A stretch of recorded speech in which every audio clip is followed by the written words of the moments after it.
Halo sahabat Eljon, kita kembali lagi di session ketiga dengan Miss Mary. Miss Mary, tadi setelah kita bahas tentang generasi milenial ya Miss Mary, sampai ada YouTuber, bikin video. Nah ini terus tantangannya apa Miss Mary dalam menghadapi situasi seperti saat ini? Tantangan untuk ini apa nih tadi ya untuk orang tua dan juga anaknya sendiri ya Miss Mary. Oh, oke. Iya, tantangannya itu sih menurut saya banyak orang mungkin mereka punya kekhawatiran yang berlebihan. Khawatir sih nggak masalah ya menurut saya karena kan dengan khawatir kita berhati-hati. Ya contohnya nih, misalnya kayak contohnya menurut saya zaman sekarang we cannot avoid digital. Kita nggak bisa yang namanya mengavoid teknologi. Kalau misalnya ada hal yang negatif, itu jangan salahkan teknologinya, tapi kita justru harus mengedukasi diri kita sendiri. Bagaimana cara kita bisa menggunakan teknologi dan platform itu menjadi hal yang lebih baik. Sama, kalau misalnya anak-anak sekarang Anda khawatir bahwa, wah nanti kalau misalnya anak saya terekspos di dunia digital, jadi pengaruhnya jadi negatif. Terus ya udah kalau gitu saya larang. Menurut saya itu salah gitu, bukan untuk dilarang, tapi justru untuk didampingi, diberikan pengertian supaya anak-anak ini tahu gimana caranya. Nah, karena again, apalagi di zaman sekarang ini di mana akses ruang gerak kita sangat terbatas. Oke, platform online itu menjadi tempat yang sangat efektif untuk belajar. Berapa banyak hal yang anak saya pelajari sebenarnya dan mereka dapat belajarnya dari YouTube. Anak saya pun jadi bisa video editing sendiri, bukan nggak diajarin sama saya karena dia belajar dari YouTube. Padahal anak saya umurnya juga masih 11 tahun gitu. Jadi dia bisa bikin video, udah gitu ngasih lihat ke saya dan saya wow kagum banget. Mamanya aja nggak bisa ngedit video sebagus itu gitu kan. Ya tapi belajarnya dari YouTube juga gitu. Jadi ada banyak hal sebenarnya. Tapi sebagai orang tua kita benar-benar harus mendampingi. Makanya kalau di Mary Riana YouTube Academy, kalau usia anak Anda masih di bawah 13 tahun, itu wajib harus didampingi oleh orang tua. Ya karena itulah tugas kita nggak bisa membiarkan dia seperti itu. Bukan hanya dunia online aja ya, offline pun juga seperti itu. Dan menurut saya sebagai orang tua, khususnya sebagai orang tua ya, kita harus open mind sih. Kan ada istilah yang bilang tak kenal maka tak sayang. Tapi untuk kenal itu butuh open mind dan butuh waktu untuk mempelajari.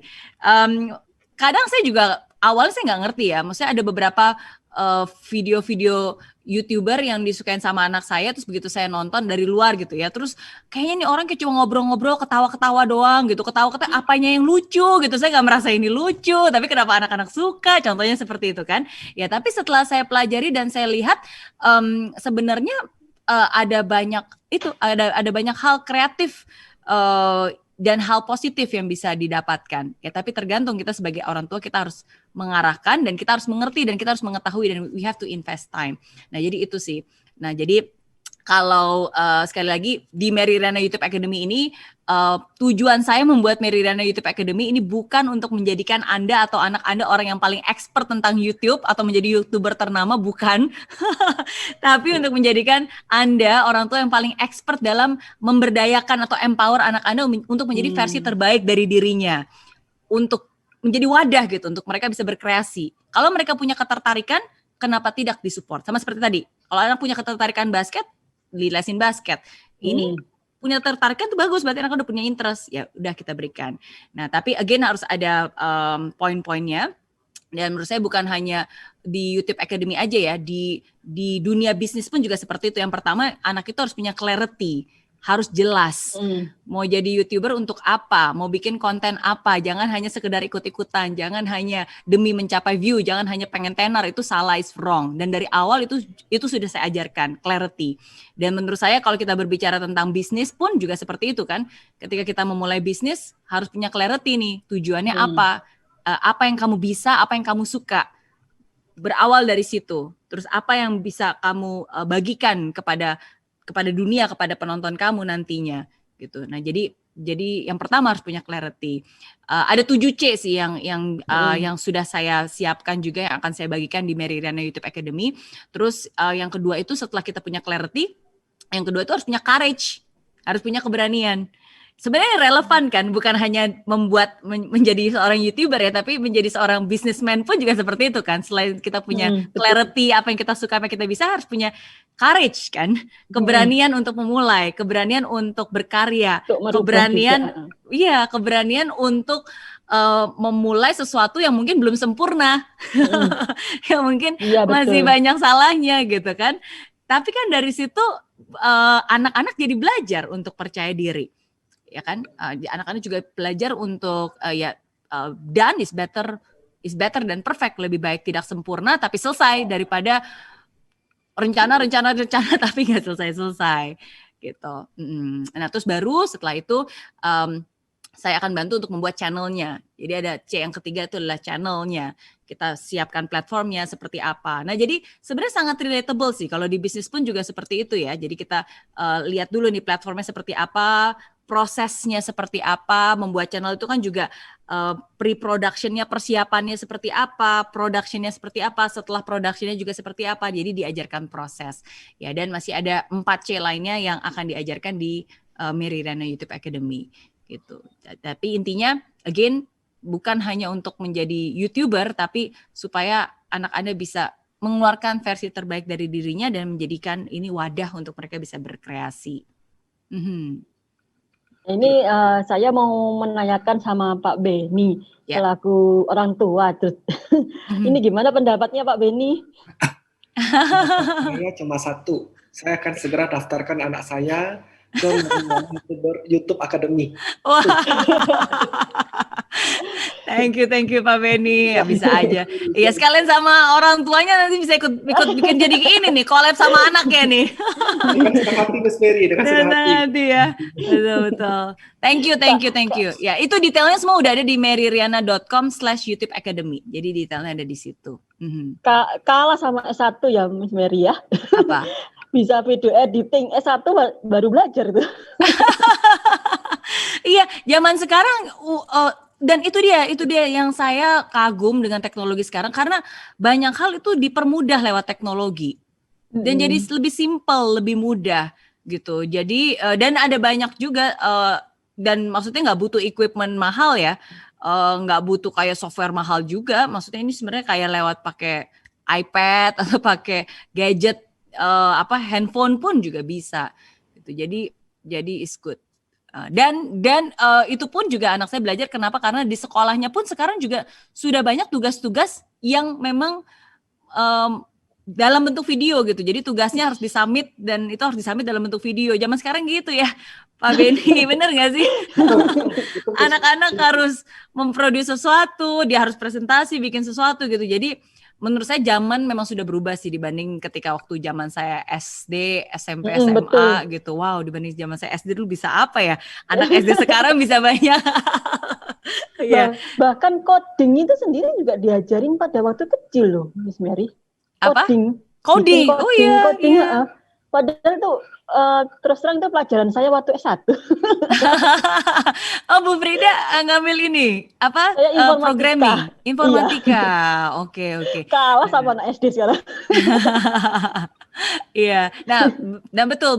Nah, makanya exactly karena itu akhirnya saya pun juga membuat ini untuk membantu, karena kalau banyak orang tua tadinya jadi dilema, anak punya mimpi, dia tahu sebagai orang tua saya harusnya mensupport mimpi anak saya, tapi saya juga khawatir nih gimana, akhirnya dilema sendiri kan. Ya udah akhirnya saya buat ini, semoga ini bisa menjadi jembatan untuk bisa orang tua mensupport anaknya menjadi content creator tanpa merasa khawatir, karena akan ada saya yang membimbing step by step, memake sure dia berada di ranah yang tepat, yang positif, dan menghasilkan karya yang positif juga, dan lingkungan yang positif juga.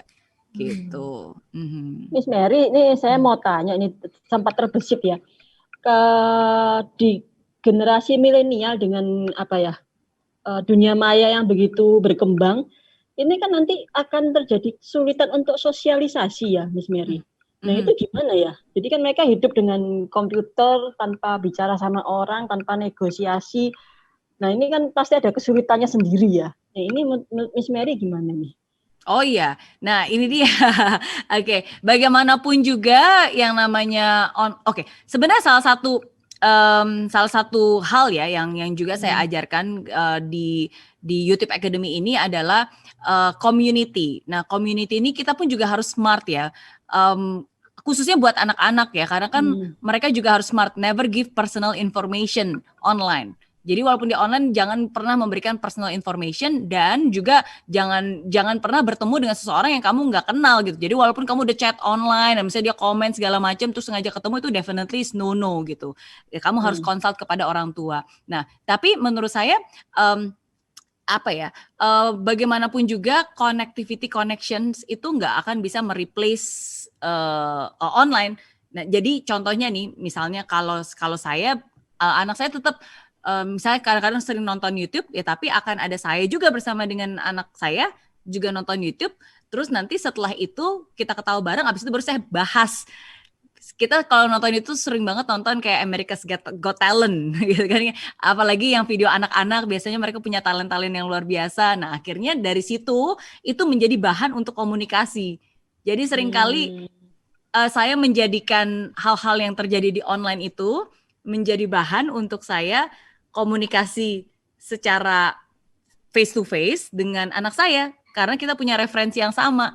Kalau kita ngomongin tentang sekolahan dia kan mungkin saya nggak ada di sekolahnya dia, saya nggak tahu. Kalau dia ngomongin saya kerjaan, kadang-kadang dia juga nggak tahu kan. Tapi at least ini menjadi referensi yang bisa kita tonton bersama dan kita bahas bersama gitu. Jadi menurut saya tetap sih pendekatan communication face to face atau tetap ya komunikasi tetap harus ada. Ya, jangan cuma ketik ya. Berarti orang tuanya juga nggak boleh gaptek ya, Miss Mary. Iya. Ikutin terus ini. Betul. Dan menurut saya again yang terlalu terlena di dunia maya kan, kalau misalnya dia cuma ngetik doang. Kadang-kadang kalau dia ngetik nggak ngomong kan, dan nggak bisa ngelihat mukanya siapa, dan bahkan dia nggak tahu udah komunikasi dengan siapa. Nah, itu menurut saya yang harus dikurangin. Tapi kalau misalnya komunikasi seperti ini, video call ya kan, terus misalnya sekarang kayak dia ada project, biasa kan kalau sekarang sekolah juga lewat digital ya, jadi mereka ada Google Meet gitu ya, udah diskusi, itu kan juga komunikasi sebenarnya, cuma beda jarak di layar aja, tapi kan dia tetap verbal communication, tetap bisa ada gesture, tetap bisa melihat. Jadi menurut saya itu is still form of communication. Asalkan bukan cuma nunduk sambil ngetik doang. Kalau itu jadi jaga jarak, malah jadi manusia nunduk. Nah, sahabat Erjon, barusan kita dengarkan dari Miss Mary Riana gimana dengan generasi milenial kita yang sekarang. Kita akan masuk lebih dalam lagi di session berikutnya. Jangan kemana-mana ya, stay tune on Indonesia Business Forum.